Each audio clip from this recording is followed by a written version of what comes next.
अरे खुदा की रज़ा चाहता है दोबारा में, खुदा की रज़ा चाहता है दोबारा में, और खुदा चाहता है रज़ाए मोहम्मद, खुदा चाहता है रज़ाए मोहम्मद, कहे अर्श हक ज़ेर पाए मोहम्मद, से इज़्ज़तों तिलाए मोहम्मद, के अर्श हक ज़ेर पाए मोहम्मद। अल्लाहुम्मा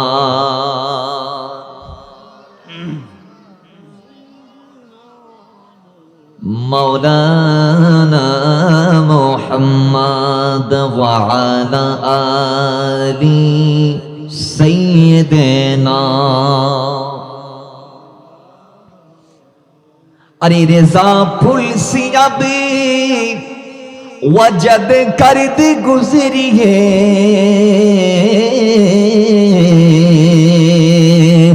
रज़ा फुल सियाबी वजद करद गुजरी है। अरे के रब सलीम सदाए मोहम्मद,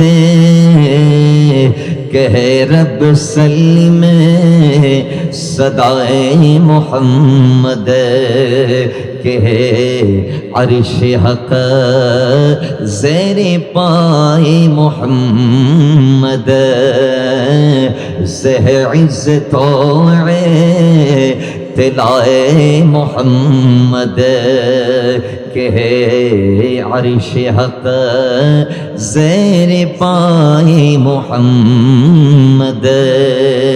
আল্লাহ আমার নবীকে মেরাজ দেওয়ার কারণ হচ্ছে রাসূল যখন চেহারা কালো করে আছে তখন আল্লাহ ওটা সহ্য করতে পারে নাই। রাসূলুল্লাহর চেহারাকে সাফ করার জন্য রাসূলুল্লাহর অন্তরে যে আঘাত এসেছে সেই আঘাতটা দূর করার জন্য আল্লাহ তার হাবিবকে মেরাজ দিয়েছে। তো কেন?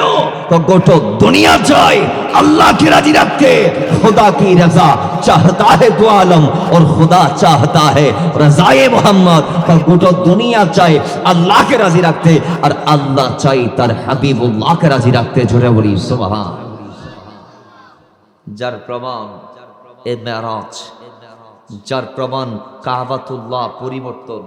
সুবহানাল্লাহ পড়বেন না? আগে ছিল কাবা মসজিদুল আকসা, এখন হয়েছে মসজিদুল হারাম। ইভেন কি যখন রাসূলুল্লাহর মেরাজ হয়েছে তখনও কাবা ছিল মসজিদ আকসা, এবং আমার নবী হিজরতের পরে 17 মাস মসজিদ আকসার দিকে মুখ করে মদিনাতে নামাজ পড়েছেন। পরবর্তীতে আল্লাহ তার হাবিবের অন্তরের ছাবার ভিত্তিতে কাবা পরিবর্তন করেছেন, কিবলা পরিবর্তন করেছেন, আমাদের ইবাদতের দিক পরিবর্তন করেছেন, সেটাকে আকসার পরিবর্তে হারাম করেছেন। জোরে বলি সুবহানাল্লাহ। তাহলে আল্লাহ রাসূলের রাজা চাই কি চায় না? জোরে বলেন চাই কি চায় না? চায়। তো জিবরাইল এসে মেরাজের দাওয়াত দিল। প্রথম কারণ এইটি। দ্বিতীয় কারণ, আল্লাহর এই জমিনে কিছু বান্দা আছে যারা মনে মনে ভাবে যে রাসূল তাদের মতো 10 জনের একজন।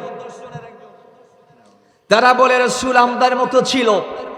কেউ কেউ রাসূলুল্লাহ আজকে সাংবাদিক বলে, কেউ নবীজিকে নবিয়াল উম্মির অর্থ করতে গিয়ে নিরক্ষর নাউজুবিল্লাহ মাআযাল্লাহ লিয়াযুবিল্লাহ কথা বলে।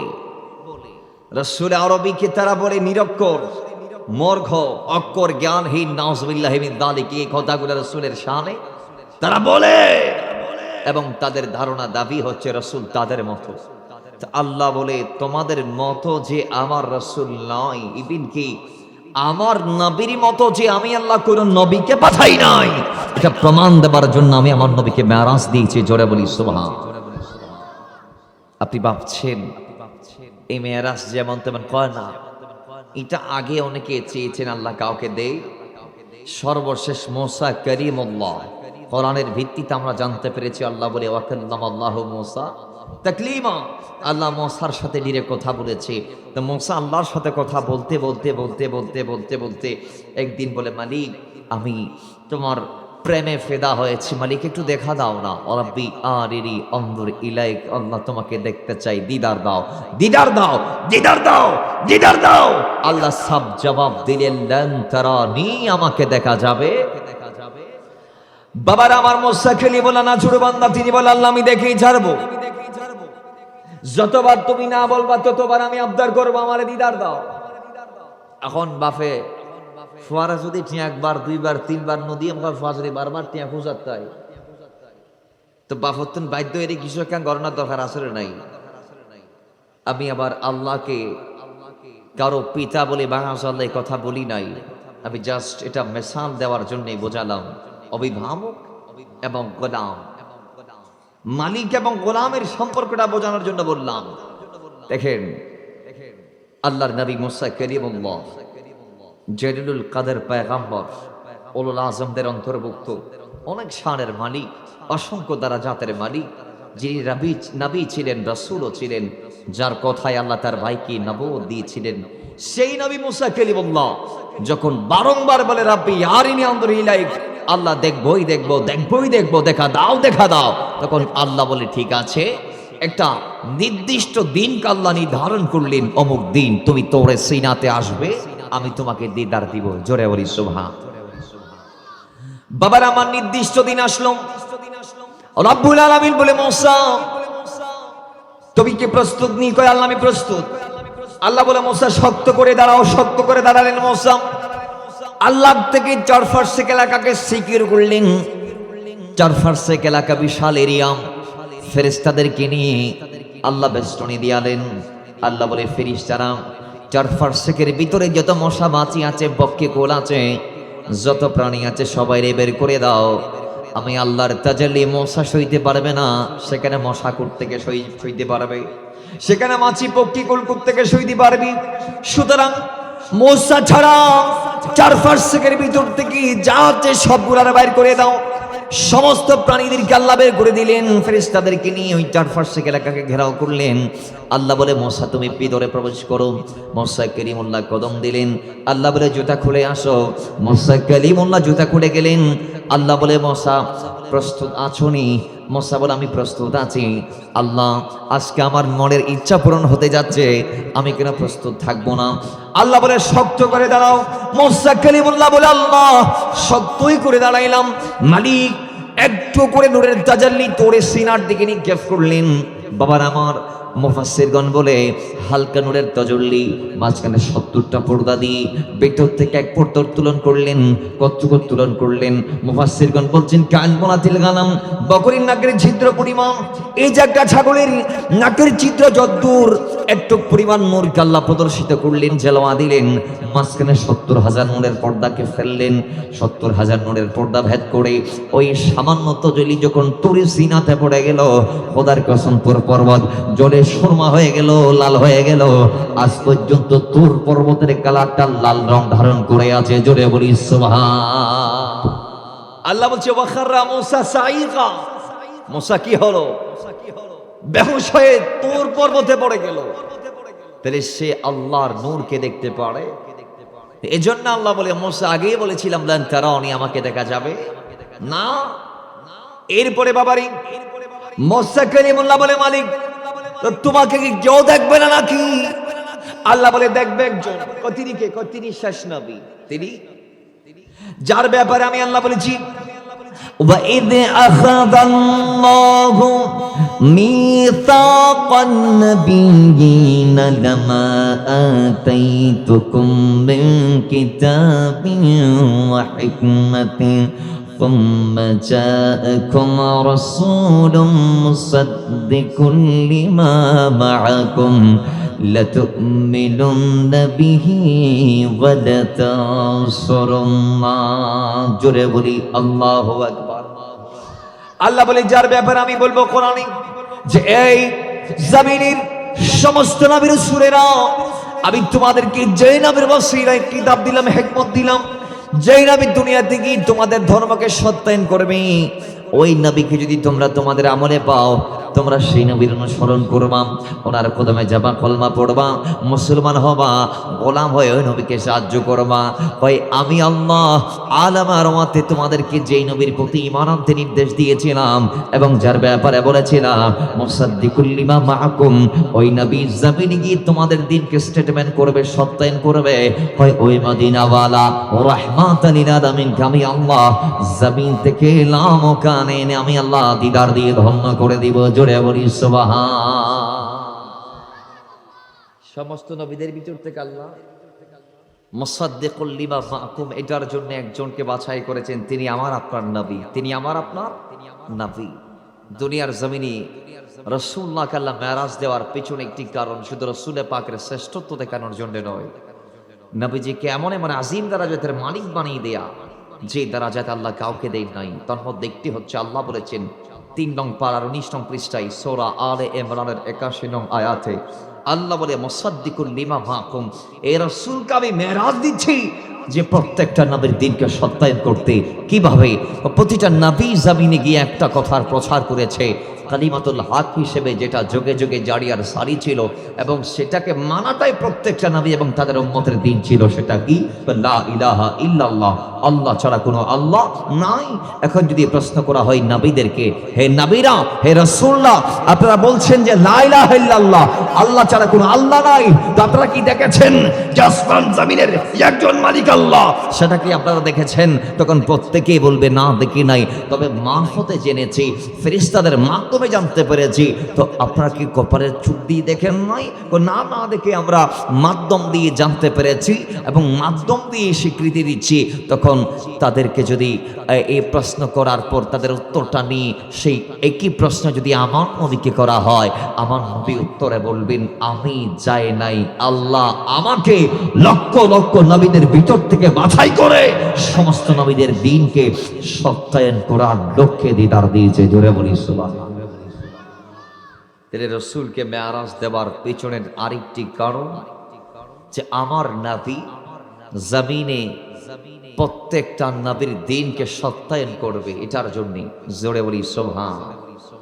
আরেকটু জোরে বলবেন না? এই নবীকে আল্লাহ মেরাজ কেন দিয়েছেন?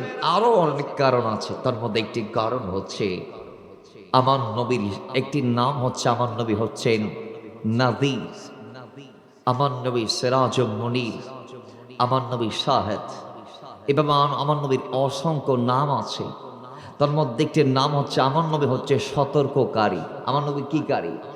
তো উম্মতরা কোন গুনাহ করলে কি শাস্তি পাবে, কোন অন্যায় করলে কি পাবে এবং কোন আমলটা করলে কি লাভ হবে তাদের, এই জিনিসটা রাসূল আরবি মেরাজ থেকে সেই জান্নাত জাহান্নাম প্রদর্শন করে দ্বিতীয় বিষয় ছিল সেটি।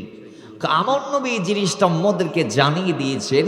তো আল্লাহ আমার নবীকে মেরাজ দিয়েছে উম্মতের নেককাররা নেক আমল করলে তাদের লাভ কি হবে সেটা জানাইয়ে দেওয়ার জন্য এবং বদ কাজগুলা করলে তাদের কি ক্ষতি হবে সেগুলা জানিয়ে দেওয়ার জন্য। জোরে বলি সুবহান।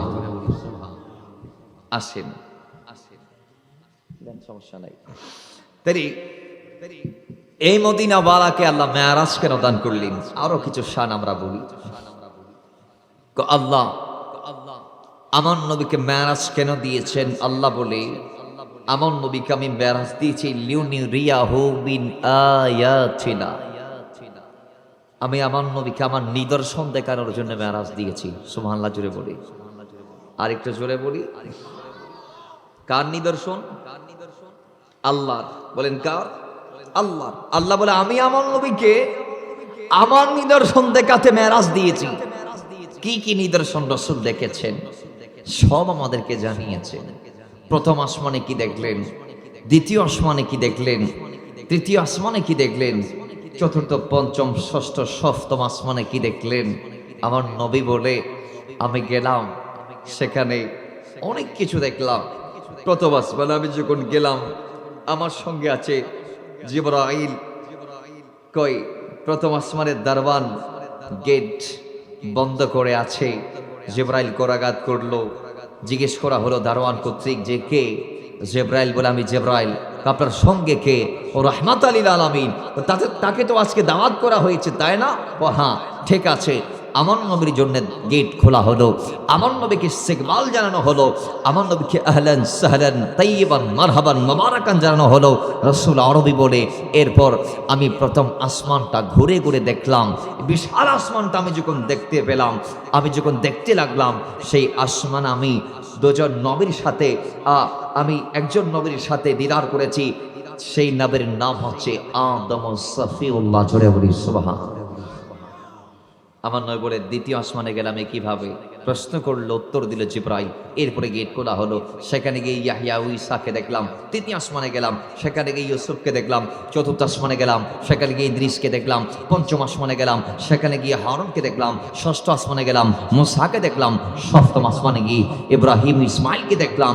সর্বশেষ সেখান থেকে জিবরাইলের মেহমানদারির পরে লামকানের দিকে রাসূল আরবের শেষ যাত্রা। জুড়ে বলি সুবহান।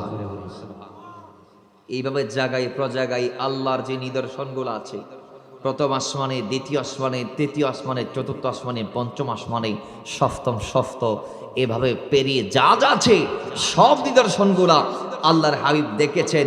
এই জন্যে আল্লাহ বলে আমি আমার নবীকে মেরাজ দান করেছি লিনুরিয়াহু মিন আয়াতিনা, আমি আল্লাহর নিদর্শন দেখানোর জন্য। জোরে বলেন সুবহানাল্লাহ। তুমি মুহাব্বতে দরুদ পড়ি আল্লাহুম্মা।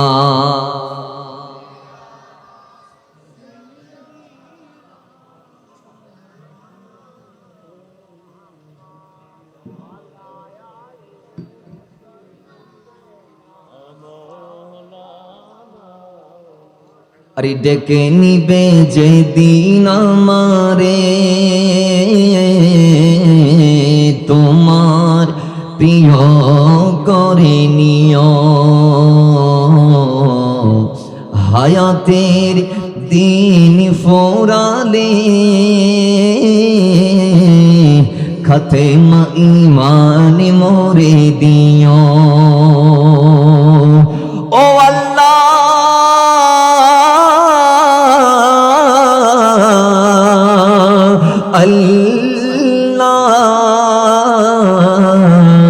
কালেমা নসিবে মোরে দিও, কালেমা নসিবে মোরে দিও। আল্লাহুম্মা সাল্লি মাওলানা মুহাম্মদ ওয়া আলা আলি সাইয়্যিদিনা।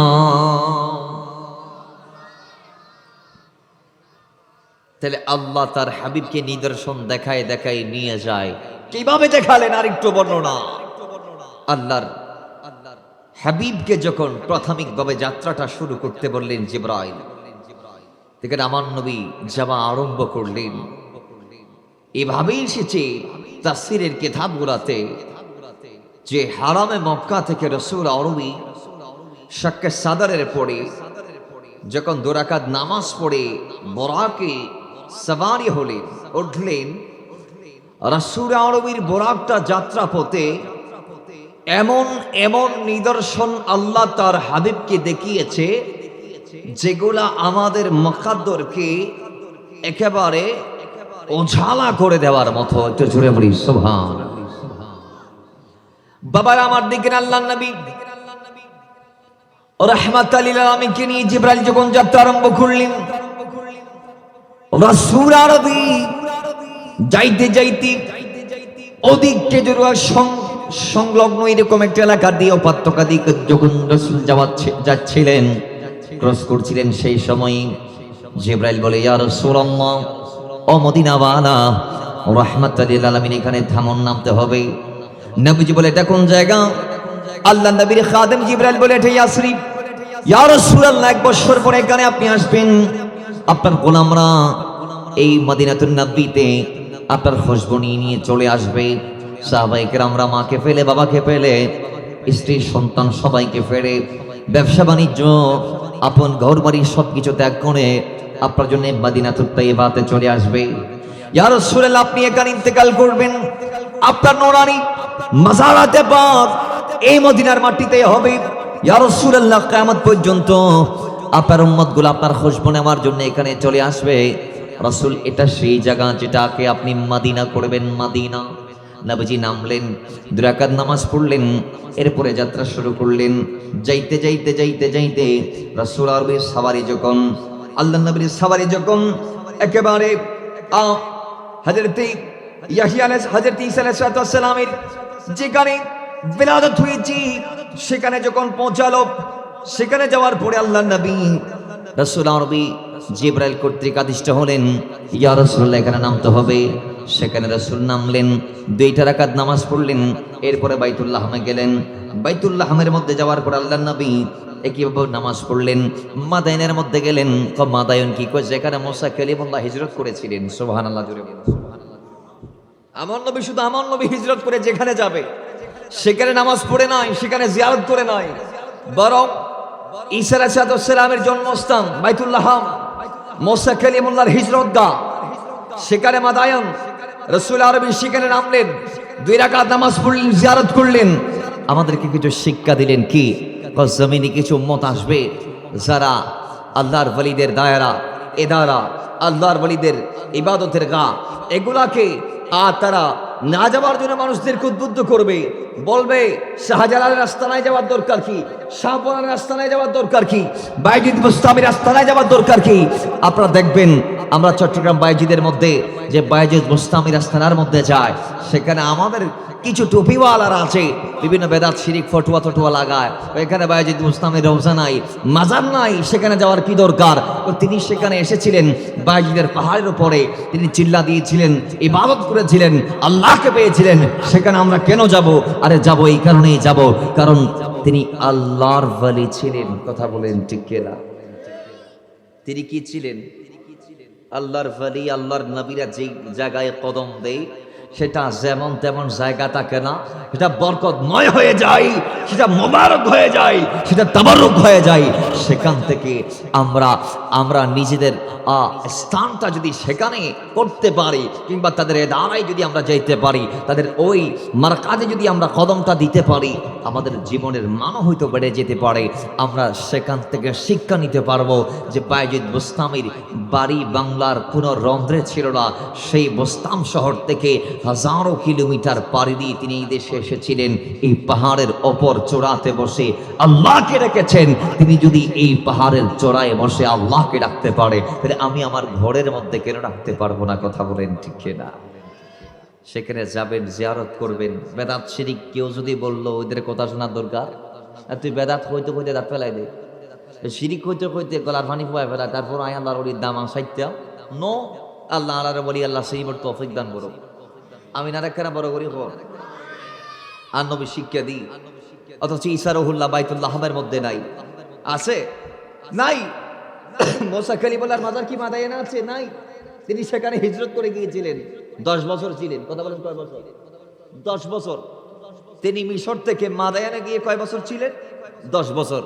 10 বছর পরে শুআইব আলাইহিস সালামের কন্যাকে বিয়ে করে সেখানে গড় সংসার করে স্ত্রী সহ সন্তানদেরকে নিয়ে তিনি আসার পথে ফিরতি পদে তোর পর্বতে আল্লাহর দিদার লাভ করেছিলেন এবং তিনি ওয়াহি প্রাপ্ত হয়েছিলেন, তাওরাত কিতাব প্রাপ্ত হয়েছিলেন। জোরে বলি সুবহান। অনেক লম্বা বাক্যে আমরা সেদিক যাইতে পারবো না। তাহলে মাদায়নি নবী মুসার রওজা নাই? বলেন নবী মুসার রওজা, কিন্তু আল্লাহর নবী নেমেছেন, সেখানে ইবাদত করেছেন, 2 রাকাত নামাজ পড়েছেন। কি বুঝলেন? কি শিক্ষা পাইলেন? আল্লাহর নবীরা ওয়ালিরা যেখানে কদম দিবে, যেখানে কদম দিবে। বাইতুল্লাহের মধ্যে তো নবী ছিল না, সেখানে ছিল মারিয়াম আলাইহিস সালামের ঘর। কার ঘর? মারিয়াম কি নবী ছিলেন? কয় না। মারিয়াম ছিলেন আল্লাহর ওলি, ঈসা রুহুল্লাহর আম্মা জান। আল্লাহ কোন নারীকে নবুয়ত দেয় নাই। আল্লাহর হাবিব মারিয়াম আলাইহিস সালামের ঘরের মধ্যে নামলেন, ইবাদত করলেন, 2 রাকাত নামাজ পড়লেন। কি শিখলেন? কি বুঝলেন? কি সবক নিলেন? রসুল আরবি শিক্ষা দিলেন, ওয়ালি আল্লাহরা যেখানে ইবাদত করে সেখানে তোমরা যাও জিয়ারত করো। জোরে বলি সুবহান। বাবারা আমার, এরপরে আল্লাহর হাবিব পথ চলতে লাগলেন। যাইতে যাইতে যাইতে যাইতে আল্লাহর নবী রাহমাতাল লিল আলামিন এমন একটা বৃদ্ধাকে দেখলেন মরুর মাঝখানে। যে বৃদ্ধাটা লাঠির উপর ভর দিয়ে হাঁটে। আল্লাহর নবী জিব্রাইলকে সওয়াল করলেন, জিব্রাইল ইনি কে? জিব্রাইল বলে, ইয়া রাসূলুল্লাহ, আমি সওয়ালের উত্তর দিব, আপনি চলেন। আবার নবী আরেকটু সামনে গেলেন। যাওয়ার পরে রাহমাতাল লিল আলামিন এমন একটি বৃদ্ধাকে দেখলেন, যে বৃদ্ধা রাসূলুল্লাহকে ডাক দিয়েছেন, ইয়া রাসূলুল্লাহ, আমার দিকে আসেন, দয়া করে আমার দিকে মনোনিবেশ করেন, আমার দিকে একটু আসেন, আমি আপনার তাওয়াজ্জু চাই, আমি আপনার নজর চাই। জিব্রাইল বলে, ইয়া রাসূলুল্লাহ, আপনি যাবেন না। রাসূল গেলেন না, আমার নবীর সামনের দিকে চলতে আছেন। যাইতে যাইতে যাইতে যাইতে একটা দলের পাশ দিয়ে যখন রাসূলুল্লাহ গমন করছিলেন, ওই সময় সেই দলের মানুষের আল্লাহ নবীকে সালাম দিলেন। আল্লাহ নবীকে যখন সালাম দিলেন, জিব্রাইল বলে, ইয়া রাসূলুল্লাহ, যারা আপনাকে সালাম দিয়েছে আপনি তাদের উত্তর দেন। আল্লাহ নবী উত্তর দিলেন। জিব্রাইল আবার ব্যাখ্যা শুরু করলেন। জিব্রাইল বলে, ইয়া রাসূলুল্লাহ, যে দলের মানুষগুলো আপনাকে সালাম দিয়েছে এরা হচ্ছে আপনার আগের নবী রাসূলেরা, যারা জমিনে এসে নবুয়তের রিসালাতের দায়িত্ব পালন করে বিদায় নিয়েছে। ইয়া রাসূলুল্লাহ, সেই দলের মধ্যে আদম থেকে শুরু করে ঈসা পর্যন্ত লক্ষাধিক নবীদের খাসরা আছেন, হাজার হাজার রাসূলদের ভিতরে রাসূল খুসুসরা আছে। ইয়া রাসূলুল্লাহ, আপনি তাদের সালামের জবাব দিয়েছে। নবী বলে, প্রথম জনকে? জিব্রাইল বলে, প্রথম জন হচ্ছে দুনিয়া। ইয়া রাসূলুল্লাহ, ওই যে একজন বৃদ্ধা লাঠির উপর ভর দিয়ে মরুর মাঝখানে হাঁটছে, আপনি জিজ্ঞেস করেছেন সে কে? কয় হচ্ছে সে হচ্ছে দুনিয়া। সে কে? দুনিয়া। ওই বৃদ্ধার বয়স যতটুক বাকি, দুনিয়ার বয়সে ততটুক আছে। তার মানে একজন বৃদ্ধার যেমন কোনো স্থায়িত্ব নাই, গ্যারান্টি নাই, আজকেও যাইতে পারে, কালকেও যাইতে পারে। ও দুনিয়াটাও এরকম অবস্থায় আছে, আজকেও ধ্বংস হইতে পারে, কালকেও ধ্বংস হইতে পারে, এক সপ্তাহ পরও চলে যাইতে পারে, দুনিয়া এক মাস পরও না থাকতে পারে। ইয়া রাসূলুল্লাহ, এই অবস্থায় কাকের দিকে সাড়া দিতেন, তাহলে আপনার উম্মতরা পথভ্রষ্ট হয়ে যাইত, আপনার উম্মতরা শয়তানের দাবেদার হয়ে যাইত, ইবলিসের অনুসারী হয়ে যাইত। ইয়া রাসূলুল্লাহ, আপনি শয়তানের ডাকে সাড়া না দিয়ে আপনার উম্মতদেরকে শয়তানের হাত থেকে রক্ষা করেছেন। জোরে বলেন সুবহান।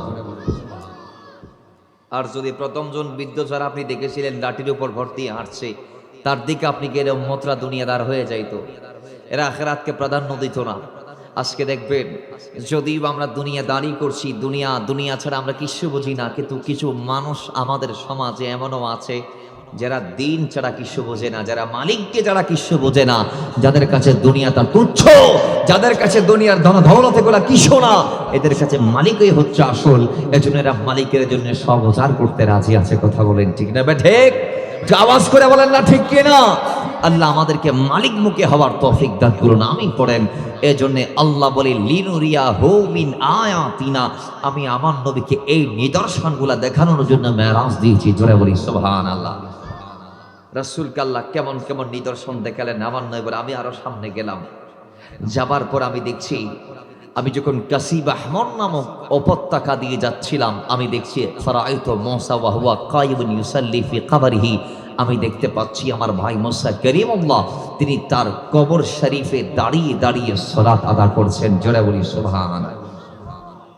আমাদের কিছু ভাইয়ের আকীদা যে আমার নবী গায়েবের খবর দেখে না, রাসূল পাক গায়েবের খবর জানেন না, আমাদের কিছু ভাইয়ের আকীদা। আচ্ছা বাজান, গায়েব মানে যেগুলো দৃশ্যমান নয়, যেগুলো অদৃশ্য। তো আমাদের কিছু মানুষ এই আকীদা লালন করে, রাসূল আরবীর কাছে গায়েবের অদৃশ্যের খবর নাই। বলেন গায়েবের খবর নাই। যদি রাসূল আরবীর কাছে গায়েবের খবর না থাকতো, তাহলে আমার নবী বলতে পারতেন না যে আমি যখন কাসিব আহমর নামক জায়গা দিয়ে যাচ্ছিলাম, তখন আমি দেখছি মুসা কারীমুল্লাহ তার কবর শরীফে দাঁড়িয়ে দাঁড়িয়ে সালাত আদা করছে। তাহলে বোঝা গিয়েছে রাসূল আসমানের উপর দিয়ে যাচ্ছে, তার নিচে জমিন, জমিনের নিচে মুসা কারীমুল্লাহ রওজা মুবারক, সে রওজার ভিতর থেকে মাটির নিচে আল্লাহকে ডাকছে। আমার নবী বলে, সেটাও আমি আসমান থেকে যাত্রা পথে দেখছি। জোরে বলি সুবহান। আমার নবীকে দেখার ক্ষমতা দিয়েছেন কে? আর একটু জোরে বলি। বুখারীতে আসছে বর্ণনা যে আমার নবী একদিন একটা কবরের পাশ দিয়ে যাচ্ছিলেন, দুটা কবরের পাশ দিয়ে যাচ্ছিলেন। আমার নবী বলে, তাড়াতাড়ি গোড়ার থেকে নেমে কয় ওর একটা ডালপালা কিংবা গাছ কিছু থাকলে জীবন্ত আমার হাতে এনে দাও। তো সাহাবায়ে-কেরাম আশপাশে তালাশ করে খেজুর গাছের একটা আঁটি পাইলেন, সেই ডালটাকে রাসূল পাক দুই ভাগ করে একটা একজনের কবর আরেকটা আরেকজনের কবরে রাসূল পাক দিয়ে দিলেন। সাহাবায়ে-কেরাম জিজ্ঞেস করলেন, ইয়া রাসূলুল্লাহ, কেন এটা করলেন? অতীতে এমনটা করতে দেখি নাই, এবং আমার নবী সেদিন দীর্ঘক্ষণ দাঁড়িয়ে জিয়ারত করেছেন। সুবহানাল্লাহ পড়বেন না? সাহাবায়ে-কেরাম বলে, ইয়া রাসূলুল্লাহ, কেন করলেন? কেন কারণ আছে কি? আমি দেখছি এই দুটা কবরে আল্লাহর আযাব চলছে। কি চলছে? আযাব। কেন চলছে এটাও বলে দিয়েছেন। সুবহানাল্লাহ কি পড়বেন না? কেন চলছে আযাব সেটাও, শুধু কবরে রাসূল আযাব চলছেন এটা দেখেন নাই, বরং কে কোন কারণে অপরাধী হয়েছে আমার নবী সেটাও জানে। নবী বলে একজন চুগলখড়ি করত, আরেকজন প্রস্রাব থেকে ভালোভাবে পাক আর সাফ হতেন না। তাহলে এই দুই কবরে দুইজনের দুই কারণে তারা আযাবের সম্মুখীন হচ্ছে। নাউজুবিল্লাহ কি পড়া যাবে না? তাহলে দুজন যে কি অপরাধ দুনিয়াতে করেছেন রাসূল সেগুলোও দেখেছেন, এবং তাদের কবরে আযাব চলছে আমার নবী এই গায়েবের সংবাদ দেখে মানুষদেরকে বলে দিয়েছেন। এজন্য আল্লাহ বলে, ওয়ামা হুয়া আলাল গায়বি বিদানিন, ইয়া রাসূলুল্লাহ, কেউ যদি গায়েবের খবর আপনার কাছে জানতেও চায় আপনি তাদেরকে জানাই দিতে দ্বিধা করবেন না, কুণ্ঠাবোধ করবেন না, জানতে চাইলে জানাই দিবেন। জোরে বলি সুবহান। কারণ আল্লাহ তার হাবিবকে ইলমে গায়েব দিয়েছেন কিনা? জোরে বলেন না, দিয়েছেন কিনা? হুজুর আলিমুল গায়বি ফালা ইযহিরু আলা গায়বিহি আহাদান ইল্লা মান ইরতাদা মিন রাসূল। আল্লাহ বলেছেন ইলমে গায়েব আল্লাহ জমিনে কারো নিকট প্রদর্শন বা প্রকাশ করেন না, তবে রাসূলদের ভিতর যাকে চায় আল্লাহ গায়েবের খবর দিয়ে থাকেন। জোরে বলি সুবহানাল্লাহ। তা আল্লাহর হাবিব রাসূলদের ভিতর সর্বশ্রেষ্ঠ রাসূল ছিলেন। কথা ঠিক নেবে? ঠিক। তো আওয়াজ দিয়ে বলি ঠিক কি না? তাহলে সেই রাসূলকে আল্লাহ গায়েবের খবর দিয়েছেন বিদায় তিনি আমাদেরকে বারংবার জানিয়েছেন। বদরের একদিন আগে রাসূল বলে, আমি দেখছি আল্লাহ আমাদেরকে আগামীকাল বিজয় দিবেন, এবং আগামীকালকের 70 জন কাফের কে কে কোন কোন জায়গায় মারা যাবে, জাহান্নামে যাবে কে কোন জায়গা থেকে, রাসূল আরবি জায়গা সহ নির্ধারণ করে দিয়েছেন যে আবু জাহেল এখানে মরবে, অথবা এখানে মরবে, সাইবা এখানে মরবে, ওয়ালিদ ইবনে মুগীরা এখানে মরবে, অমুক এখানে মরবে, তমুক ওইখানে মরবে। 70 জন কাফের কে কোন জায়গায় মারা যাবে, কোন জায়গা থেকে জাহান্নামমুখী হবে, রাসূল আরবি গুল গুল দাগ দিয়ে আসা মোবারক দিয়ে সবার নাম ধরে ধরে ঠিকানা নির্ধারণ করে দিয়েছেন, স্থান নির্ধারণ করে দিয়েছেন। কথা বলেন ঠিক কি না? আমার নবী একদিন আগের সংবাদ দিতে পারে কি পারে না? এটাকে বলা হয় গায়েব। পর্দার ভিতর কি চলে একদল বলে রাসূল সেটা জানে না, নাউজুবিল্লাহ। অথচ আমার নবী বলে, ইন্নী লারা রুকুআকুম ওয়া সুজুদাকুম ওয়া খুশুআকুম। এই মুনাফিকরা, তোমরা মনে মনে ভাবছো যে আমি সামনে দাঁড়িয়ে নামাজ পড়ছি, আমার মুখটা সামনের দিকে, আমি পিছনে তোমাদের খবর রাখি না। তোমরা মনে মনে ভাবছো। শোনো, আমি তোমাদের রুকু দেখি, তোমাদের সাজদা দেখি, ইভেন কি শুধু রুকু আর সাজদা নয়, তোমাদের অন্তরে আল্লাহর ভয় আছে কি না এটা পর্যন্ত আমি রাসূল দেখতে পাই। জোরে বলি সুবহান। তাহলে অন্তরের ব্যাপারটা আল্লাহর সাথে, অন্তরের ব্যাপারটা, অন্তরের খবর জানে কে? রাসূল বলে আমিও জানি, নবীজি বলে আমিও, জোরে বলেন আমার নবী বলে আমিও। আমার নবী জানে কি জানে না? আমার নবী বলছেন, আমি আসমান থেকে দেখছি ফারাইতু মূসা ওয়া হুয়া কাইয়ুম ইউসাল্লি ফি কবরিহি, যে আমি কাসিব আহমর নামক জায়গা দিয়ে যাওয়ার সময় দেখছি মূসা কারীমুল্লাহ তার কবরে দাঁড়িয়ে দাঁড়িয়ে তিনি সালাত আদা করছে। এবং বড় আশ্চর্যের বিষয় হচ্ছে, আমার ভাই মূসা যখন আশ করতে পারলেন আসমানের ওপর দিয়ে আমি নবীর যাত্রা হচ্ছে, তৎক্ষণাৎ তিনি সালাত শেষ করে আমি নবীর ওপর সালাত আদা করা শুরু করলেন, তার মানে দরুদ পড়া শুরু করলেন। জোরে বলি সুবহান। আল্লাহ বলে, লিনুরিয়াহু মিন আয়াতিনা, এমারাজ দিয়েছে রাসূলুল্লাহকে নিদর্শনগুলো দেখানোর জন্য। বাবার আমার কেমন নিদর্শন দেখলেন? আমার নবী বলছেন, কয় যাত্রাপথ আমি দেখেছি, এমন একটি দলকে, যে দলের মানুষগুলো একদিন এই ফসলের জন্য বীজ বপন করছি, ওই দিনেই তাদের বীজের মধ্যে গাছ হচ্ছে, ওই দিনেই তাদের গাছের মধ্যে ফুল ফল এসে একেবারে ছায়লাভ হয়ে যাচ্ছে, ওই দিনেই তারা ফসলগুলা কাটছে। যারা আমরা কৃষক আছি আমরা জানি, জমিনে আমরা যারা বীজ বপন করি, নির্দিষ্ট টাইম পাস হওয়ার পর আমাদের ফসল, আমাদের বীজের মধ্যে গাছ আসে, গাছগুলা বড় হয়, কয়েক মাস অতিবাহিত হওয়ার পরে সেই গাছ থেকে আমরা ফল পাই, ফুল পাই, ইত্যাদি ইত্যাদি পাই। একদিনে আমরা ফসল পাই না, বীজ থেকে একদিনে গাছের থেকে আমরা পাই না, একদিনে গাছ থেকে আমরা ফল পাই না, ফুল পাই না। কিন্তু আল্লাহর নবী বলি, এমন একটা দলের পাশ দিয়ে আমি সেদিন গিয়েছিলাম, যে দলের মানুষগুলাকে আমি দেখেছি যেদিন তারা বীজ বপন করছে সেদিন বীজ থেকে গাছ, গাছ থেকে ফল, ফল থেকে কাটা। जिसका कोई तानी नहीं कि वो नबी हमारा है, जिसका कोई तानी नहीं कि वो नबी हमारा है। भाई जिसका कोई सानी नहीं, जिसका कोई सानी नहीं, वो नबी हमारा है। जिसका कोई सानी नहीं, वो नबी हमारा है। मुस्तफा की मेरे आका की अज़मत क्या हद है ना किनारा है। अल्लाहुम्मा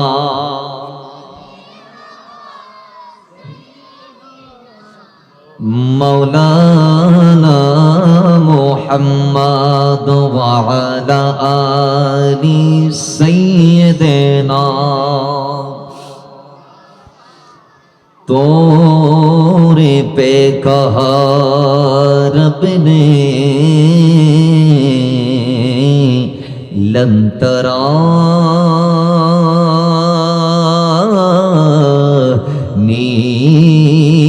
मूसा। भाई तोरे पे कहा रब ने लन तरानी मूसा। तोरे पे कहा रब ने लन तरानी मूसा। लेकिन मेरे आका को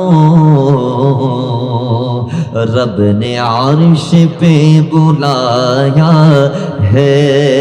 अल्लाहुम्मा सल्ले मौलाना मुहम्मद व अला आलि सय्यिदना। বাবার আমার আল্লাহর নবী ও রাহমাতুল লিল আলামিন আবার ডাক দিব। আমি আবার আরেকটু সামনে গেলাম, দেখলাম একদল মানুষকে পাথরের উপর মাথা রেখে ওপর দিয়ে পাথর মেরে মেরে নিক্ষেপ করে করে চূর্ণ বিচূর্ণ করা হচ্ছে। মগজগুলা বের হয়ে যাচ্ছে, আঘাতে জাজরা হয়ে যায়। এরপরে পুনরায় মাথাকে আবার আল্লাহ প্রতিস্থাপন করে, আবার মাথার উপর আঘাত করে, আবার আল্লাহ তাদেরকে আঘাতের মাধ্যমে জাররা জাররা করে আবার প্রতিস্থাপন করে মাথা। এরপর আবার আল্লাহ আঘাত করে, এইভাবে একের পর এক আঘাত। আমি দেখি জিবরাইলকে জিজ্ঞেস করলাম, সওয়াল করলাম, জানতে চাইলাম জিবরাইল কে, গোলাম তাদের পরিচয় কি জানতে চাই। তখন জিবরাইল বললেন, ইয়া রাসূলুল্লাহ, এগুলো আপনার উম্মত, যে উম্মতগুলো জমিন আল্লাহ পাঁচ ওয়াক্ত নামাজ ফরজ করার পরেও, তাদের সময় থাকার পরেও, শরীর সুস্থ থাকার পরেও, আল্লাহ তাদেরকে নিয়ামত দেওয়ার পরেও এরা পাঁচ ওয়াক্ত নামাজকে ধারাবাহিক করতে পারে নাই। এই জন্য আমি মদিনা বালা, ইয়া রাসূলুল্লাহ, এই জন্য আমি আল্লাহ ওই গুনাহগারদেরকে তাদের শাস্তির জাযা দিচ্ছি। ভাবে জুড়ে বলি নাউযুবিল্লাহ। এরপরে রাসূল আরেকটু গেলেন, কামান নবী দেখতে পাচ্ছেন এমন একটা দল যাদের লজ্জাস্থানের সামনে এবং পিছনে ছেঁড়া কাপড়, এবং আল্লাহ তাদেরকে চতুষ্পদ জন্তু, সাইর টেঙ্গে জানোয়ার, কি সাইর পায়া জানোয়ার বানায় রেখুয়া। এখন ইতার আল্লাহ জাক্কুম এবং জাহান্নামের ফাতর খাবার। তো মদিনাওয়ালা জিজ্ঞেস করে, জিবরাইল কিরি ও তো মানুষ, ইতারা সামনে দিছিরা পিছু দিছিরে, এবং ইতারার আল্লাহ জানোয়ার বানায় রেখি, ইতারার জাক্কুম তো তার জাহান্নামের গোফল, এবার কাটাযুক্ত ফল জাক্কুম জাহান্নামর লতা মাঝে যাবে দৌড়িব। খোদা আল্লাহ এবার খাবার এবং জাহান্নামের ফাতর খাবার।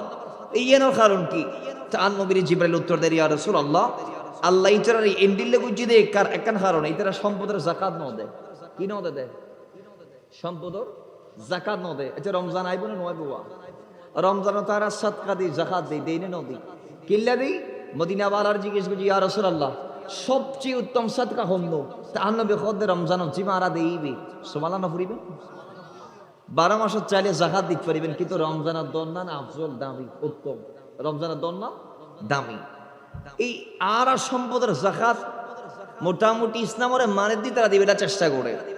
কিন্তু যারা ইসলাম জানিয়েও ন মানে, কোটি টিয়ার মালিকনের ভরতে রাখত দেওয়ার হাতে তো ঋণ আছে, ব্যাংক লোন, ব্যাংক ঋণ, আকিলে জাকাত দিও। আর তো 100 কোটি টিয়ার তাইলেও 150 কোটি টিয়া হতো লোন লই। ও বা 100 কোটি টিয়ার মালিক হত না, আপনি 150 কোটি টিয়া কি আছে, লোন আছে, তো আজ জাকাত দি না ফাজুম আইয়ুরে বা। এবং আর অনেকে জাকাত দেই, আইসে 1 লাখ টিয়া জাকাত।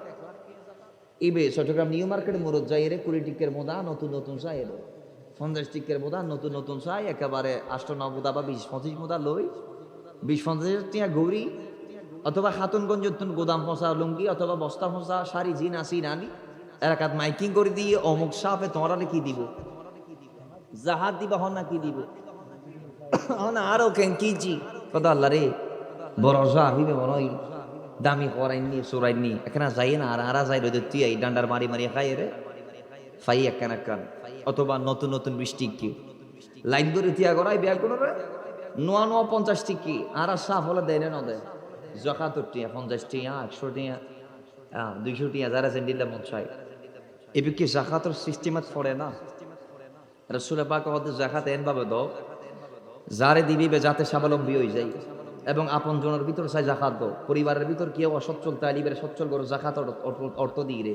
ইসলামে জাকাতের বিধান আর দেওয়ানোর পিছনে একখান কারণে এদের গরিবলের স্বাবলম্বী করুন, গরিবলের ধনী বানান, যাতে আগামী বছরই জাকাত দিতে পারে। সুবহানাল্লাহ বাড়ি যে হবে দেরি আর একখান আসতে হন না, সুবহানাল্লাহ। ইসলামে জাকাতের এই সিস্টেম মান আর দিকে দরিদ্র বিমোচন করি ফেললাই, কি করি ফেললাই, দরিদ্রতা বিমোচন করি ফেললাই। কিন্তু আজিয়ে নারা করি না পারি, ও 20 টিয়া দিয়ে অনেকে সকালের নাস্তার খরচ হয় না, জাকাতের 20 টিয়া অনেক কি দিবেন, জেফুর এফুর আজি মসজিদের মাইক সুর, ব্যাটারি সুর, মসজিদের জুতা চুরি গিলে করে দেয়, ইনা আর কারণে করে দেয়।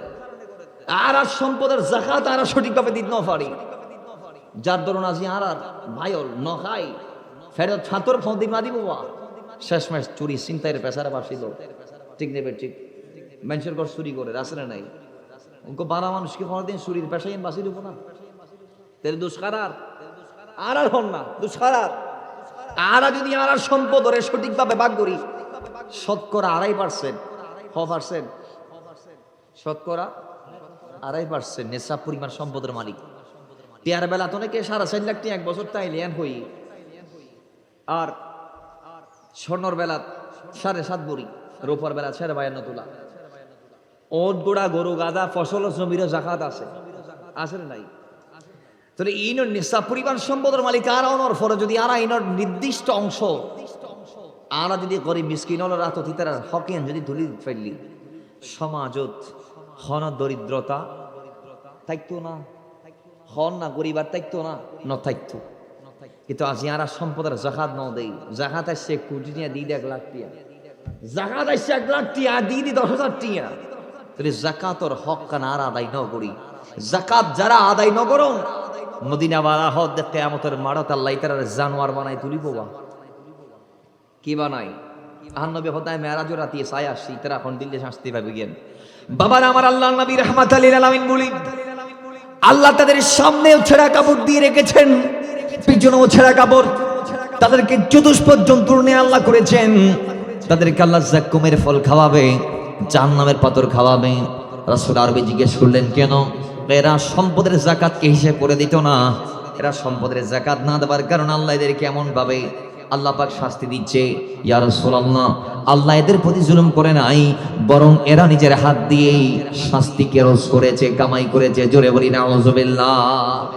আল্লাহ নবী বলে, আমি যাইতে তার সামনে গেলাম, যাওয়ার পর আমি আবার এমন একটা দলকে দেখতে পাইলাম, যে দলের মধ্যে পুরুষও আছে মহিলাও আছে, যে দলের মানুষদের সামনে রান্না করা সুন্দর পরিপাটি একেবারে সুন্দর সুস্বাদু মাংস পাত্র রাখা আছে, এরা সেই পাত্র থেকে খায় না, এরা নাপাক পাত্র থেকে খায়, এরা কাঁচা মাংস খায়, যেই মাংসগুলা খাওয়ার কারণে তাদের গাল দিয়ে দুর্গন্ধ আসে। ও কেঁচা গোস্ত খাইতে পারে না, কেঁচা গরুর গোস্ত খাইতে পারিবেন না, কেঁচা সোলার গোস্ত খাইতে পারিবেন না, আর নবী নাই দেই দিয়ে একদল মানুষের সামগ্রী রান্না করা গোস্তর বাটি আছে, রান্না করা গোস্তর পেয়ালা আছে, কিন্তু তার একটু নখার কেঁচা মাংস খার, কি মাংস খার দেয়? দুর্গন্ধযুক্ত মাংস। তো মদিনা ওয়ালা ইরশাদ করে ডাক দেন, জিবরাইল ইন কি? ইয়া রাসূলুল্লাহ, ইন অনর উম্মতের ওই মরুত্তল ওই মেফল জিয়াউন অনে নবী এটারের সুন্নতি নেকা গত্য হয়নি, তারা গজ্জি কিন্তু নেকা করানোর ফরই তারা বিচার করছি। পর নারী বিছনাতি তারা ছাড়াই, এবং যে নারীগুণ দেখতে লেগুলি তারা পরপুরুষের স্বামীর অবর্তমানে স্বামীর বিছানা ছুয়াই গিয়ে স্বামীর অবর্তমানে পরপুরুষের রাত্রি জাগরণ গজ্জি রাত ছাড়াই। ইয়া রাসূলুল্লাহ, ইতারার গরত হালাল স্বামী আসিল, ইতারার গরত হালাল স্ত্রী আসিল, কিন্তু ইতারা হালাল জামাইলে রাত নখাড়াই পরপুরুষের রাত ছাড়াই দেয়। আল্লাহ পাক ইতারা রাজি এই শাস্তি গান দেখতে বড় করি ফরন না আযবিল্লাহ। আচ্ছা বাজি আজি আর সমাজত পরকিয়া কমবে না বাজ্জি মাতন করিব। বিদেশি হলার বউ স্বামী বিদেশ বউয়ে এনে নজির আছে দে ফটিক চুরি মাঝে মায়ে ফোয়ারা তো তোরা হয়ে গিয়ে মায়ে ফোয়ারা তো দরা হয়ে গিয়ে প্রেমিক করলে প্রেম করে দে। ফোয়ার বয়স 18, ফোয়ার বয়স 7। তো ফোয়ার বয়স যদি 18 হয় বাজান, মার বয়স সম্পর্ক 38 নব না। বিয়ে যদি 18 বছর চলি, বিয়ে করি সন্তান আস্তে আস্তে 2 বছর 20, ফোয়ার বয়স 18, টোটাল 38 বছরের মা জামাইরে বিদেশ রাই সম্পর্ক করে ফুয়াই দইজি ফুয়ার কতল করি ফেলাই। নাউজুবিল্লাহ বড় করি ফরম নিজের মায়ে ফুয়ার কি যে দেয় কতল করি ফেলাই। এই বিষাক্ত বিষক্রিয়ারা সমাজ ছড়িয়ে গিয়ে ম্যাক্সিমাম পরিবারও তাঁরা দেয় স্বামী স্ত্রী যে যার যার স্থান তো 2 নাম্বারই করে সিটারি বাটপারি করে। স্বামীর তো বিয়ের পরও দেখা যাচ্ছে একাধিক বেফেলের সম্পর্ক, আর স্ত্রীর তো বিয়ের পরও দেখা যাচ্ছে একাধিক ছেলের সম্পর্ক আছে না নাই। স্বামী বাড়ির নতাইলে আর ববরের চেটিং করে তার আগর বন্ধু লড়ল, আর জামাইল বাইরে গেলে ববর দৃষ্টি গোচর হইলে শুরু করি দে ভবিষ্যৎ বই বইরে চেটিং। কেন আসো বোন বান্ধবী কি খবর খদে আসে না নাই? ট্রেন কি ইসলামে জায়েজ দিয়ে না আন নবে রান মদিনা বালাইনের নিষেধ করছি। মেরাজের দিন যাই সচককে অবলোকন করছি, শাস্তি কি? আন্নবে হদ আল্লাহ ইতারার দুর্গন্ধযুক্ত মাংস খাবাইব এবং ইতারার কঠিন থেকে কঠিনতম শাস্তি দিব। এতে আল্লাহ আরা যদি এই শাস্তি বাঁচতে চায় আর জীবন নানরে আর সঠিক খাতত ব্যয় করানোর দরকার আছে না নাই? কেন বড় করি মাতন আছে না নাই? আল্লাহ আর কবুল করো, কামিন করুন। মহাব্বতে দরদ পড়ি আল্লাহুম্মা সাল্লি মাওলানা মুহাম্মদ ওয়া আলা আলি সাইয়্যিদিনা। বাবার আমার আল্লাহর নবী রাহমাতুল লিল আলামিন দলির পর আরেক দলির পাশ দিয়ে যাচ্ছিলেন। রাসূল আরবি বলে, আমি দেখছি একদল মানুষ কাঠ লাকড়ি জোগাড় করছে, কাঠ জোগাড় করছে, কাঠগুলা লাকড়ি গুলা জোগাড় করতে করতে করতে করতে বিশাল স্তূপ করে ফেলেছে। সেই জানে না সে যে লাকড়িগুলা জোগাড় করছে এগুলা পিষ্টে বহন করার ক্ষমতা তার নাই। সেগুলা সে এক জায়গা থেকে আরেক জায়গায় ক্যারি করতে পারবে না। এত পরিমাণ অধিক লাকড়ি কাঠ তার জোগাড় হওয়ার পরেও দেখা যায় সে আরো লাকড়ি চাই, আরো লাকড়ি চাই, আরো কাঠ চাই, আরো কাঠ চাই, সে আরো আনে, আরো আনে, আরো আনে, অথচ সেগুলা ক্যারি করতে এক জায়গা থেকে আরেক জায়গায় নিয়ে যাইতে পারবে না। এবার রাসূল আরবি জিজ্ঞেস করলেন, জিবরাইল এই অবস্থা কেন? এই মানুষগুলার সংগ্রহে অধিক পরিমাণ লাকড়ি আছে, কাঠ আছে, এরপরে এরা আরো লাকড়ি চায়, আরো কাঠ জোগাড় করতে চেষ্টা করছে, কারণ কি? ইয়া রাসূলুল্লাহ ঈদ উম্মতুল লুবিয়ল খন যারা অন্তর কি আসিল লোভ আসিল আল্লাহ তারা সম্পদ দি এছাড়া আল্লাহ আরো চাই, আরো দি, আরো চাই, আরো দি, আরো চাই, আরো দি, আরো চাই, আরো দি, এবং ইতারার হাসে উম্মতলর নেককার মানুষের হক আমার রক্ষিত আছিল। ইতারা ইন যার হক তারা আদায় ন করে, যার হক এতারে দিন দে মগর লইতে আসিল ইতে দিলি ইতে টিও লই, উঠে দিলে উঠে টিও লই, এরপর আর চুরানি দিলি ইতে টিও লই। লইবের বেলা 100 দিবের বেলা। বাবার আমার আল্লাহ নবী এবার জান্নাতে গেলেন। রাসূল আরবি জান্নাতে যাওয়ার পরে সবগুলা দেখলেন, জাহান্নাম থেকে রাসূল আরবি সব দেখে আসলেন। আল্লাহ নবী বলে, আমি জান্নাতে গেলাম, অসংখ্য আমি আমার উম্মতদেরকে দেখেছি, বেলালকে দেখেছি, বেলালের কামরা দেখেছি, বেলালের ঘর দেখেছি। বেলালের ঘরের মধ্যে বেলালের নাম লিখা আছে। কি লিখা আছে? বেলালের নাম।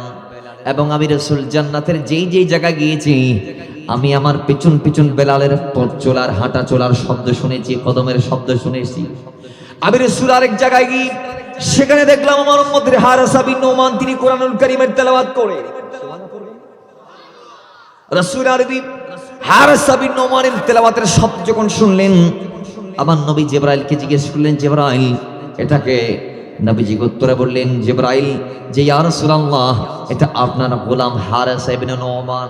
জোরে বলি সুবহানাল্লাহ।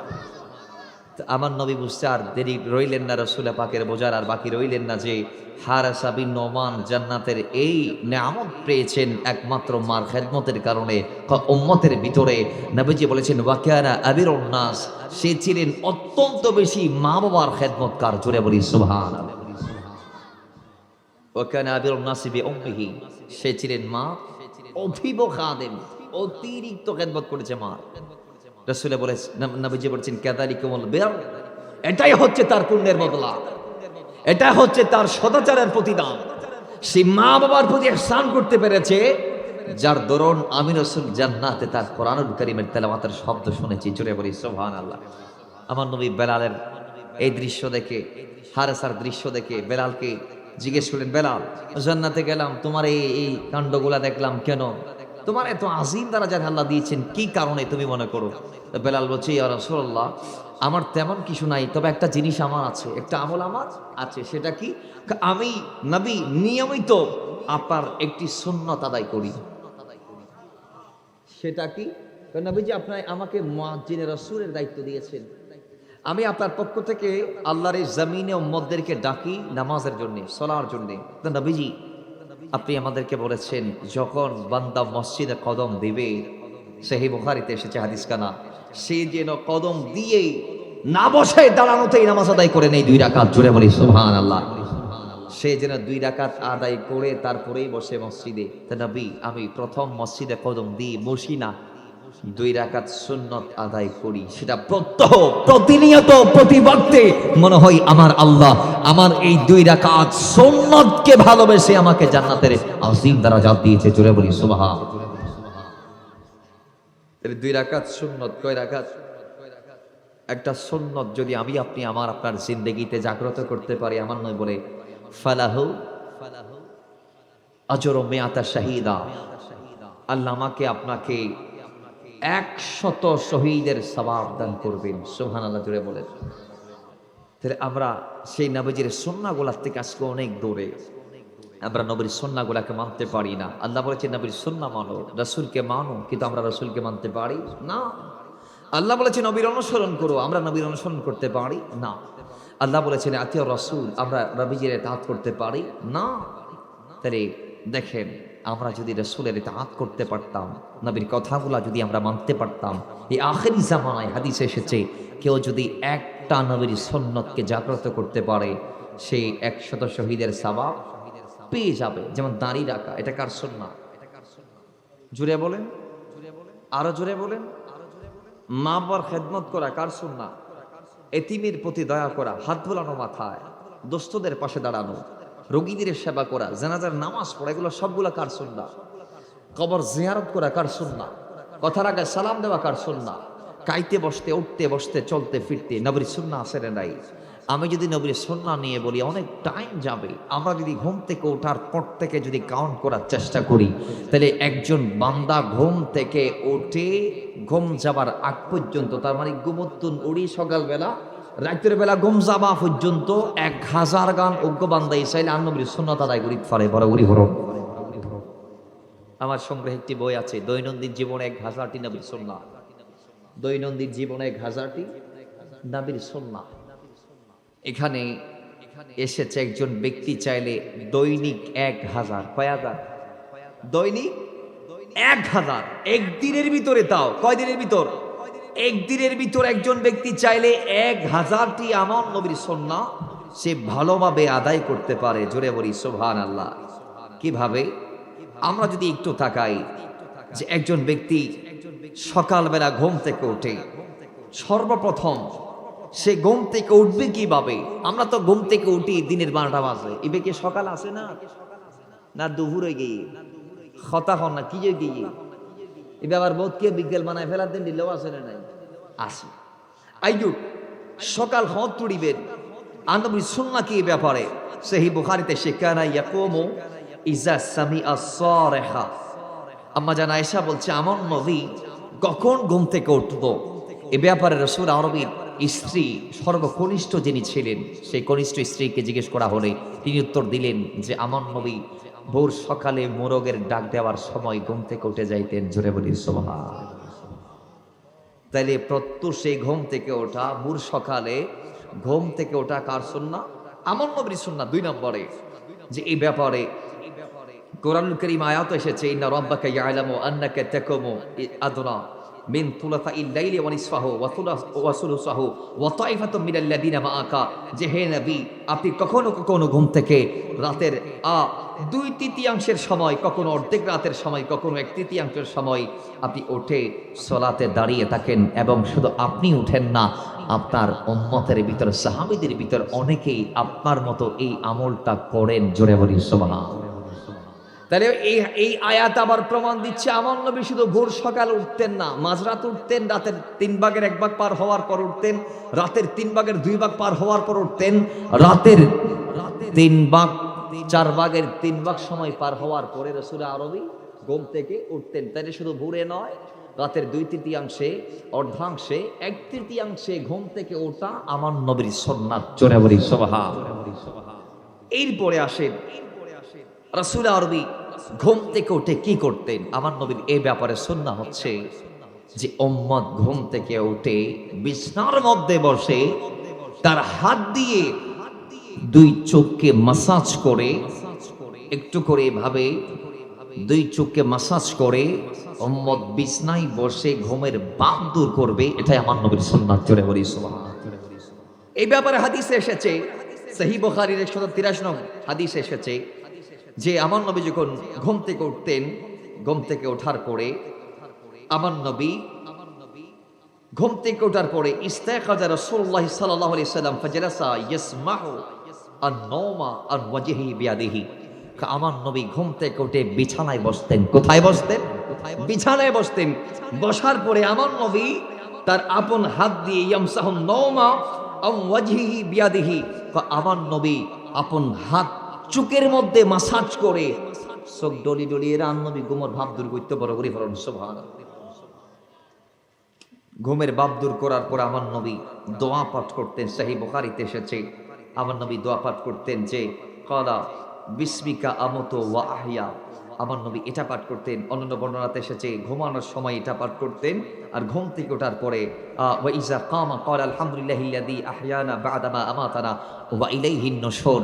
আমার নবী ঘুম থেকে উঠে এই দোয়াটা পাঠ করতেন। আল্লাহর হামদের পরে বলতেন, আল্লাহ যে তুমি আমাকে মৃত্যুর পর আবার জীবন দিয়েছো, ঘুমের পর আবার দুনিয়াতে ব্যাক করার সুযোগ দিয়েছো, এই জন্য আমি তোমার শুকর আদা করছি। জোরে বলি সুবহান। তাইলে দোয়া পড়ে ঘুমানো, ঘুম থেকে উঠে দোয়া করা বা দোয়া পড়া, আল্লাহর হামদ বর্ণনা করা, এটা কার সুন্নাহ? আমার নবীর সুন্নাহ। এরপরে মিসওয়াক করা। সহিহ বুখারীতে 245 নং হাদিসে এসেছে, হযরত হুযায়ফা ইবনুল ইয়ামান বলছেন কানা নবী সাল্লাল্লাহু আলাইহি সাল্লাম ইজা কামা মিনাল লাইলি ইয়াশুসু ফাহুন বিসসাবাক। আমার নবী ঘুম থেকে উঠে কি করতেন? সাবাক মিসওয়াক করতেন। কি করতেন? মিসওয়াক করতেন। এরপরে আমার নবী টয়লেটে প্রবেশ করতেন। কিভাবে? আমার নবীর সিস্টেম ছিল, আমার নবী যখন টয়লেটে প্রবেশ করতেন, টয়লেটে প্রবেশের সময় আবু দাউদের 32 নং হাদিস এসেছে রাসূল আরবী বাম পা দিয়ে টয়লেটে প্রবেশ করতেন এবং ডান পা দিয়ে টয়লেট থেকে বের হতেন। যদি জিজ্ঞেস করা হয় রাসূল প্রবেশের সময় বাম, বের হওয়ার সময় ডান, কারণ কি? একজন বান্দার সমস্ত শরীরের ভার তাকে ডান পায়ের ওপরে। এজন্য রাসূল আরবী যখন উম্মত যখন টয়লেটে প্রবেশ করবে, ওই সময় যদি উম্মতের মৃত্যু চলে আসে, সেই জন্য বাম পা সামনে দিয়ে ডান পায়ের উপর ভর দিয়ে পিছনের দিকে ঠেলে পড়ে যায়, তার মৃত্যুটা যেন টয়লেটে না হয়, সেই জন্য রাসূল আরবী বাম পা দিয়ে টয়লেটে প্রবেশ করতে বলেছেন। আর বের হওয়ার সময় ডান পা দিয়ে বের হওয়ার পেছনের কারণ হচ্ছে কয় ডান পাতে উম্মতের সমস্ত শরীরের ওজন থাকে, ভাঁজ থাকে, তো বের হবার সময় যদি মৃত্যু চলে আসে সে যেন বাইরে কদম দিয়ে তারপর মৃত্যুবরণ করে। এই জন্য রাসূল বলেছে ডান পা দিয়ে টয়লেট থেকে বের হও। জুড়ে বলি সুবহানাল্লাহ। টয়লেটে প্রবেশের সময় দোয়া সেই বুখারীতে 142 নং হাদিসে এসেছে, 375 নং হাদিসে এসেছে, আরো 144 নং হাদিসে এসেছে যে আল্লাহর হাবিব বলেছেন তোমরা যখন টয়লেটে প্রবেশ করবা তখন দোয়া পাঠ করো। কিভাবে? আল্লাহুম্মা ইন্নী আউযু বিকা মিনাল খুবুসি ওয়াল খাবায়েথ। এই দোয়া টয়লেটের মধ্যে ঢুকতে প্রবেশ যদি করার সময় আমি আপনি পাঠ করতে পারি, তাহলে আল্লাহ দুনিয়ার সমস্ত অনিষ্টতা থেকে, জিন ভূত প্রেত যা আছে সমগ্র অনিষ্টতা সৃষ্টিকারী জিনিস থেকে আল্লাহ আপনাকে সেভ করবেন। কুদরতি নিরাপত্তা ব্যবস্থায় আল্লাহ আপনাকে প্রোটেক্ট করবেন। জোরে বলি সুবহানাল্লাহ। জিন এবং ওনার মাঝে আল্লাহ কি করে দিব? ফর্দা মারি দিব। কি মারি দিব? দে যার ধরুন টয়লেটের অবস্থানকারী জিনে অনরে দেই না পারিব, এটা অন্ধ হয়ে যাবে, অনর ন দেই আল্লাহ অনর প্রোটেকশন দিব। তাহলে আরা কিন্তু ইয়ান গরিব ন পারি, আরা দুরি টয়লেট ঢুকি দোয়া ভরিবার টাইম আছে না, কম না এবার চিন্তা করুন তো খবর হইত আল্লাহ আর নবীর সুন্নাহ মানিবার তৌফিক দান করুক। টয়লেট তো বাইরে বের সময় কি ফুজুব দোয়া ফুজুব রাসূল আরবি সুনান ইবনে মাজার হাদিস 301 নং হাদিস দিয়ে আর প্রমাণ দিই যে গফরানাক আলহামদুলিল্লাহিল্লাযী আযহাবা আনিল আযা ওয়া আফারি। তোমরা ইবে বড় ইবে ফুরিয়ে রে টয়লেট তো বাইরো বড় করি পড়ুন সুবহানাল্লাহ। এবং টয়লেটে মাথাকে ডেকে রাখবেন। সুনান বাইহাকির মধ্যে এসেছে যে ইমাম বাইহাকি শুআবুল ঈমানে কোট করেছেন হাদিস কানা, মাথা ডেকে বাথরুমে প্রবেশ করতে হবে।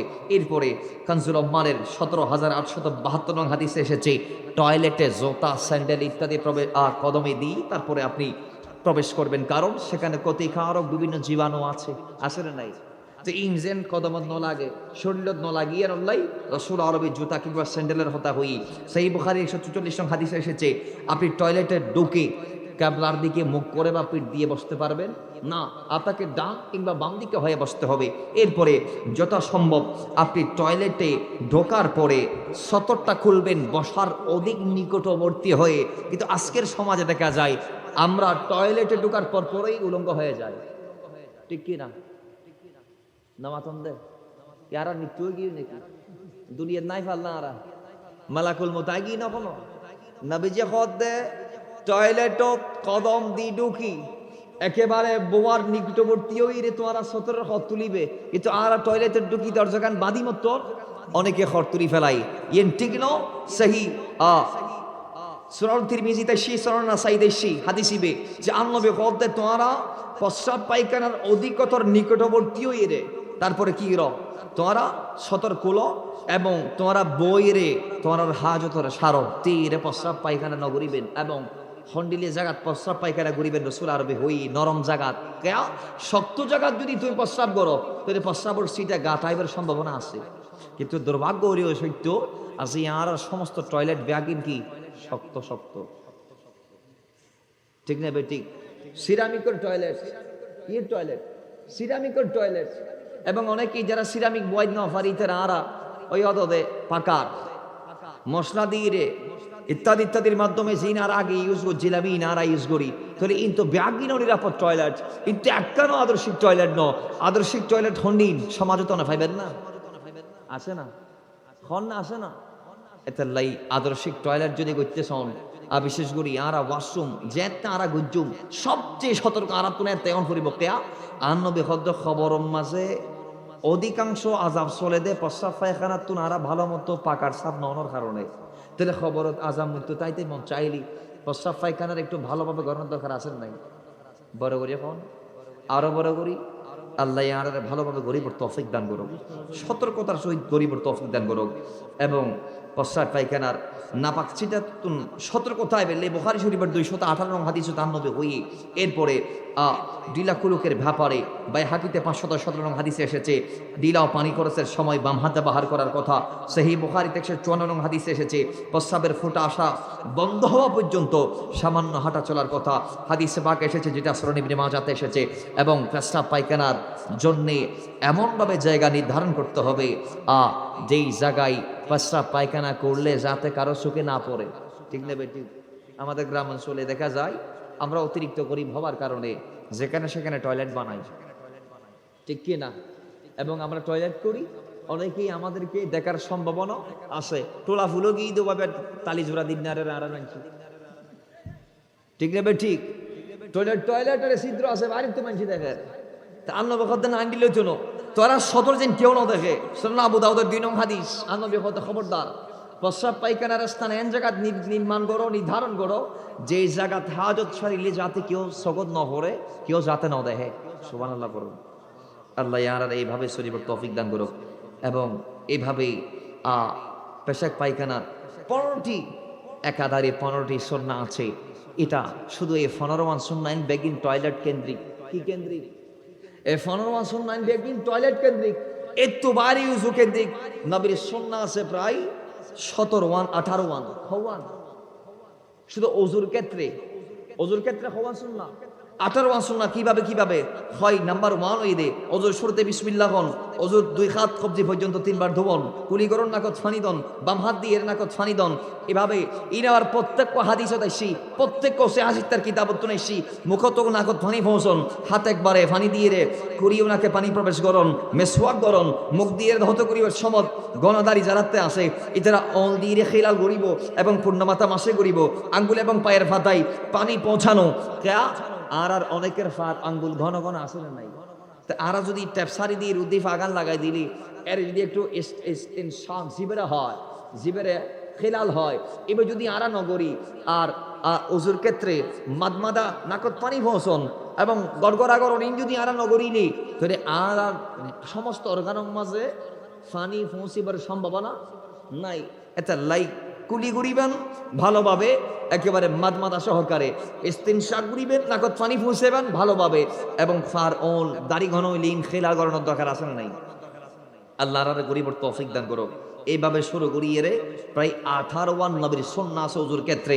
18 সুন্নাহর পরে 2 রাকাত নামাজ আসরে নাই, বড় গরি কোন আসরে নাই, আছে প্রতি উজুর পর 2 রাকাত নামাজ। মদিনাওয়ালা কি করছে? এই বুখারীতে এসেছি এবার 159 নং হাদিস, 160 নং হাদিস, 164 নং হাদিস, সহিহ বুখারীর 1934 নং হাদিস, 1433 নং হাদিস, এবং সহিহ মুসলিমের 226 নং হাদিস এসেছি, মুসনাদে আহমদের 493 এবং 515 নং হাদিস এসেছি। কেউ যদি আন নবীর মতো ওযু করিয়ে রে, কেউ যদি আন নবীর মতো ওযু করি, মান তাওদাআন নাহনু উদুই হাদা থুম্মা সাল্লা রাকাতাইনি লা ইউহাদ্দিসু ফীহিমা নাফসাহু গফিরা লাহু মা তাকাদ্দামা মিন যামবিহি। মাওলা ওসমান হদে কেউ যদি আর মতো ওযু করি, আর মতো মানিবে রাসূলের মতো করি ওযু করছি, ওযু করি দেখাইয়ে দেখা হদে কেউ যদি এন্ডিলে ওযু করিয়ে রে 2 রাকাত নামাজ পড়ি ফাইলি, আল্লাহ এবের অতীতের গুনাহ বেয়াগিন মাফ করে দিব। বড় করে ফরন সুবহান। গুনাহ বেয়াগিন কি হয়ে যাবে? বড় করে কন্যা কি হয়ে যাবে? তোরে এই গুনাহ মাফ হল্লাই ওযু কেন্দ্রিক সুন্নাহ ইন পালন করানোর দরকার আসলে নাই। তো এভাবেই হযরত বেলাল হাবশী 51 নম্বরের সুন্নাত আদায় করানোর কারণে আর নবী হদে জান্নাতত আই বেলালের কামরা দেখি এবং জাহান্নামত যাই রাসূল কি দেখি বর্ণনা করে দিই। আর নবী হরায় জাহান্নামত গেই এর দেই বেশি পরিমাণ নারিয়লের আল্লাহ পাক আযাবদের গজবদের এর বেশি পরিমাণ নারিয়ল জলের। আজ জিজ্ঞেস করলাম কিয়া ও খোদা এত পরিমাণ নারিয়লের জাহান্নামত ধরার পিছনে কারণ কি? খোদা হয় একটা কারণ আছে এর ভিতরে, একখান কারণ এই তারা স্বামীর নাফরমানি করে। কি করে?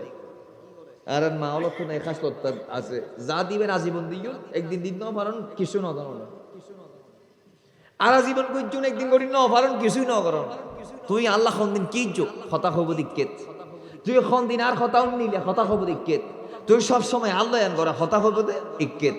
অবশ্যই আর মাওল স্ক্রিনের মাধ্যমে আর হতা ইন উনের দেহের আর আচ্ছা লাই মাওলের হইতে আন্নবে হদ একদিন আন্নবে যেতে গাত যা ইকেতের মহিলার দলাইয়ের, তখন তো মহিলা আসতো, তা আন্নবে হদ মা বইনল তোরা আয় নবী দেখি দি মেরাজর রাতি তোমরা অধিক পরিমাণ জাহান্নামের ওই জলের, তো তোমরা যদি জাহান্নাম তো বাঁচতেছ, তোমরা অধিক পরিমাণ দান সদকা করো। বড় বড়ি বলুন সুবহানাল্লাহ।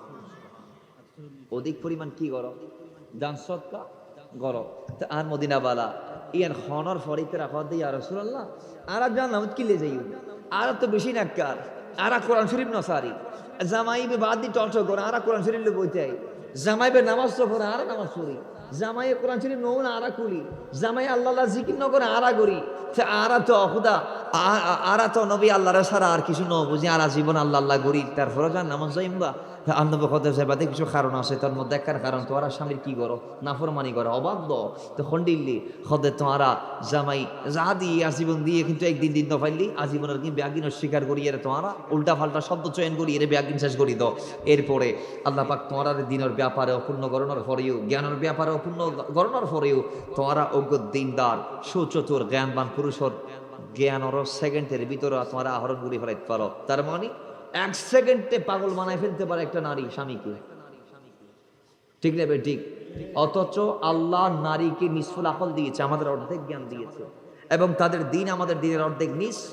আল্লাহ আমাদেরকে শ্রেষ্ঠত্ব দিয়েছে, আমাদেরকে দিনে পরিপূর্ণ করেছে, জ্ঞানে পরিপূর্ণ করেছে। বিদায় আমরা যখন আল্লাহর এই জমিনে সাক্ষ্য দিব, আমাদের সাক্ষ্যের বিরুদ্ধে যদি কোনো মহিলা সাক্ষ্য দেয়, তাহলে একজন মহিলা দিয়ে হবে না, একটা পুরুষের বিপরীতে 2টা মহিলা লাগবে। কারণ মহিলার সাক্ষী পুরুষের সাক্ষীর অর্ধেক।